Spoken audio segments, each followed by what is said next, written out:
Hey y'all, real quick, I just wanted to come on and encourage you. Listen, you cannot be responsible for how someone has conjured up in their mind what they think about you. Especially if you had nothing to do with where that thought process is coming from. Because let me tell you something.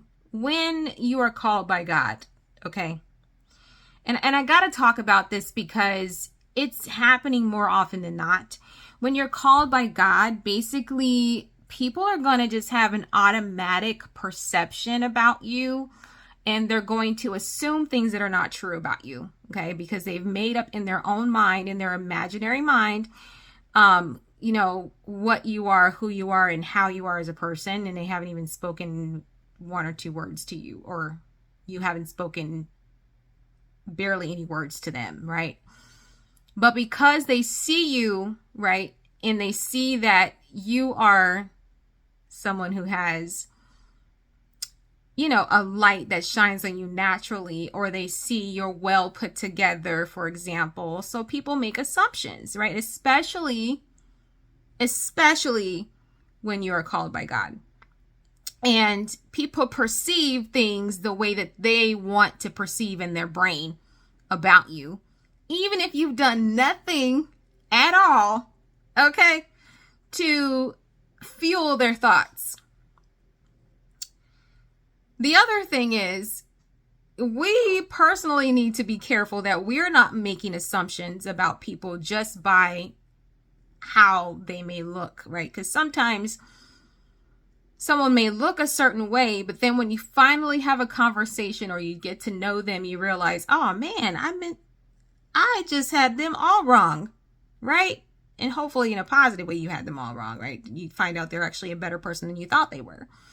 But I want to speak to those of you that are called, those of you that are chosen, those of you that know that you are anointed by God. Unfortunately, people will make assumptions about you before they even speak a word to you, or before you even speak a single word to them.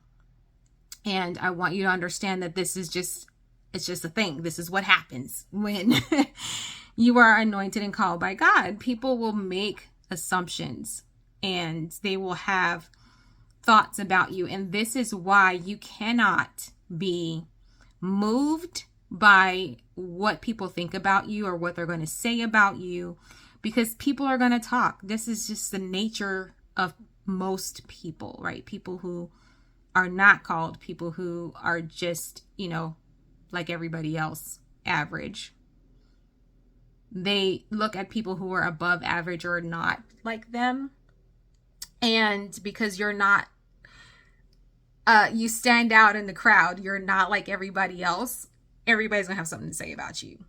And they're going to form opinions about you, and they're going to have thoughts about you, even without you even speaking a single word to them, okay?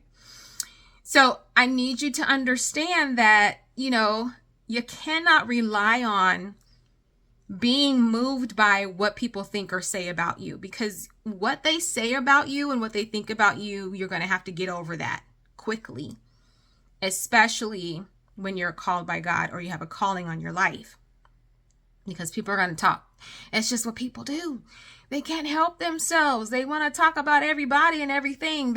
People are innately drawn towards drama, and they want to be a part of or cause drama in stuff like that. Like, people just, I don't know why they naturally gravitate towards that, even though the Bible tells us not to. But we're not going to get into that. That's another conversation for another day.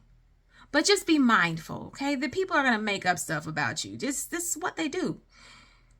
It's what they do. They gossip, they make up stuff about you, especially when they don't have access to you like that. See, this is the other thing.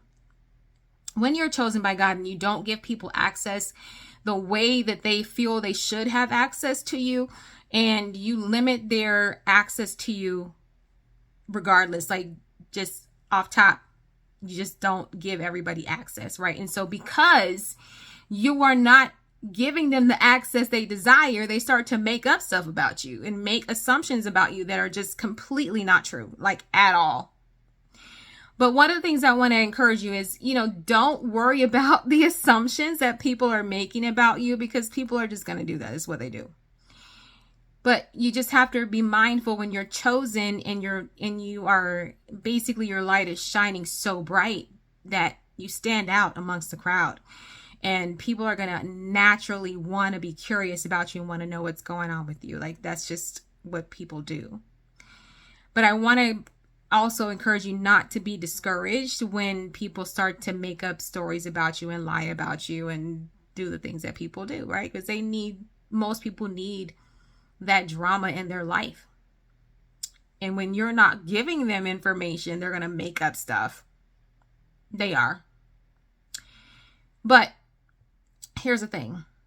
The Bible says, vengeance is mine and I shall repay, meaning God is covering you when you are his chosen one, and vengeance he will take on your behalf, especially when there are injustices happening. It doesn't mean that the weapons won't form. That's the other piece of the puzzle. People are going to talk and say things, and they're going to form weapons and create drama that shouldn't even be there, because they're in their imagination thinking these things about you that were never said or done. But because their brain functions in that way, they create drama. And so they're being, basically an agent of the enemy and causing these weapons to be formed, right? So even though the weapons might form, the weapons of our warfare are not carnal, okay? But we have the authority to pull it down, the strongholds, you understand? And God said, vengeance is mine and I shall repay. Don't try to take vengeance on your own. Let God take vengeance for you.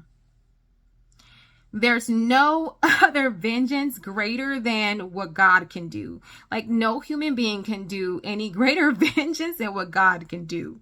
Okay, so just be mindful, be wise, still stay to yourself, because you got to be careful who you allow in your space anyway when you're a chosen one anyway. But that's another story for another day as well. But still be, who you are, your great self. And, limit access to you, because people will try to siphon your energy if you give them access. But we're not going to go there either. That's another conversation for another day.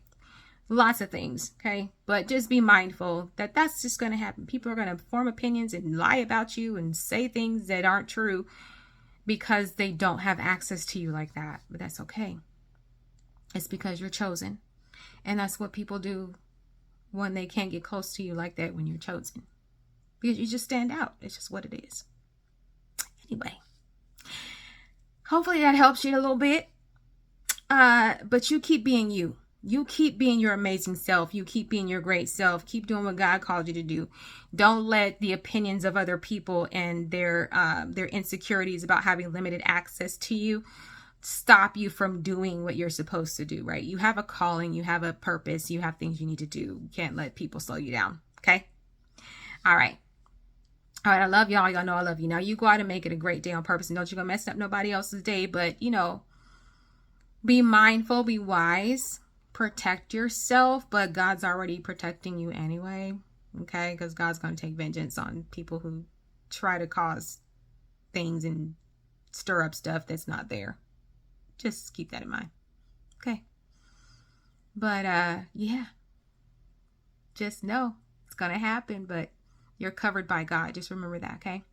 All right, I love y'all. Y'all know I love you. Now you go out and make it a great day on purpose. Don't you go mess up nobody else's day, okay? All right, love y'all. Bye.